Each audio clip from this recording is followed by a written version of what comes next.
All right, let's talk about the Oklahoma Sooners. Look, this is a team that is kind of surprisingly sliding under the radar in the Big 12 and frankly in the national scene. I think they're set up to surprise a lot of people. We got a great update out of Norman that should support that the direction this program is going. I think they're going to surprise a lot of people and be a top contender, maybe not just in the Big 12, but potentially nationally in 2023. Yeah, Nick, it might be sliding by some other people, but not us. We've been on top of Oklahoma all season. If you want to check them out, make sure you see our other videos about them. But I think this story that you got, Oklahoma fans gonna love this one. But speaking about the season coming up, sliding through the radar, Oklahoma fans, let's see if it slid past you. We want to know now, what is your prediction for this season? Are you on the hype train? Do you think this team is going to be as good as we do? So let us know that by telling us what you think the record for this team will be in this season in the comment section below. So give us your final predictions before the season starts, just a few short days away.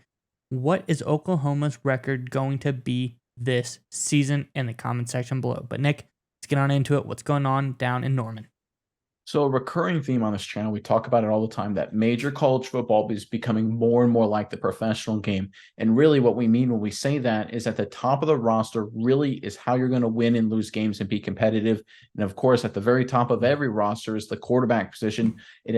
It's become common law, right? There's no denying it. You have to play at a high level at quarterback to be successful in college football. And it looks like Oklahoma is building a lot of momentum with their current starting quarterback that I think should excite Sooners fans. Miles, if you want to throw up the report from all Sooners, I will read from it. It's game week, finally, by the way. Let's give it up for that. And several players on the Oklahoma roster, most notably the offensive and defensive line groups and the receivers unit, are still competing for starting spots. Quarterback Dylan Gabriel, however, is not among them. In fact, Gabriel is playing with such confidence that offensive coordinator Jeff Lebby expects him to be dominant behind center, starting with Saturday's season opener against Arkansas State. Feel great about Dylan. He's had a great camp, Lebby said Monday during his weekly news conference. This is a guy that started 36 games, has had a ton of production, so we're looking for him to be dominant and play really, really well at a championship level.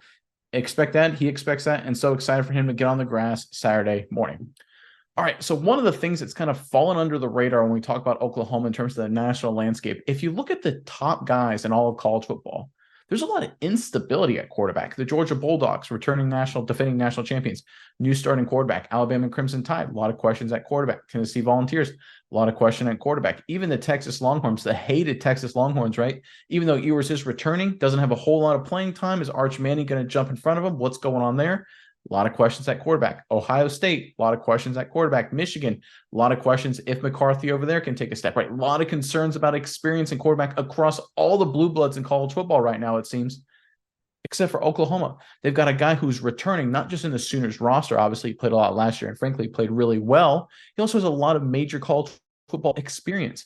Don't discount that. I think there's a lot of people that look at Oklahoma, they look at last season. Of course, the defense was bad, had a lot of struggles. But again, high-level quarterback play will win you a lot of games, and I think the Sooners defense will be a lot better. They've added a lot more talent. I think they're the top team in the Big 12 between them and Texas, to be totally honest. Again, one of their top competitors, TCU, new quarterback, right? Quarterback stability really matters. I think we're going to see it from Oklahoma this season, and I think they're going to surprise a lot of people because of it. But Miles, let me throw it over to you now. What are your thoughts with Oklahoma and just everything with the Big 12 right now? Yeah, Nick. So first of all, Gabriel does have very high level talent. He seems to be, a guy that could be a star in the college football realm given the right opportunity. I think he did really well last year, but I think they slid off, and starting mid-season. It kind of what didn't finish exactly they wanted to, and they pick it up near the end. But I think this guy could be something very, very special. And I think there's one reason other than his, natural God-given talent that is kind of underrated, and it is his experience. This guy's a redshirt senior. And you think when you go into your workforce, let's talk about our day-to-day jobs. None of us, are playing college football at the highest level, but, we come in here and we have our jobs and we're working at the highest level. The first year you go into your job, you're really unsure. You don't really know what's going on. You're kind of trying to find your way through. Think about what it's like now the fifth year that you've been in your job. You come in, you know exactly what's going on. Nothing really even phases you. Even the biggest of problems, you're like, I've seen this a million times now. That is why I think they're going to be a notable improvement because his second year in this offense, he's going to be comfortable. But this is his fifth year plus in college football in the NCAA. I think he's going to be really, really comfortable, and that veteran presence is going to be huge for Oklahoma going forward. And it's not like he was bad last year, right? If you look at his numbers, and again, credit to all Sooners for compiling all that. If you look at last season, he threw for 3,168 yards and 25 touchdowns in 12 games and added 315 yards on the ground and 6 more touchdowns. He finished second in the Big 12, number 2 in passing yards per game, total offense, pass efficiency rating, yards per completion, yards per pass attempt, and passing touchdowns. Again, that was his first year in the system, like you alluded to, first year on campus, trying to find his bearings, trying to get everything under control, new offense, new personnel, all that kind of stuff. Now going into year 2 in this offense, now he's a redshirt senior. He is the veteran on the block and arguably all elite college football in terms of the quarterback position. Expect him to have a monster year. I think he's going to have look, his numbers were good last year.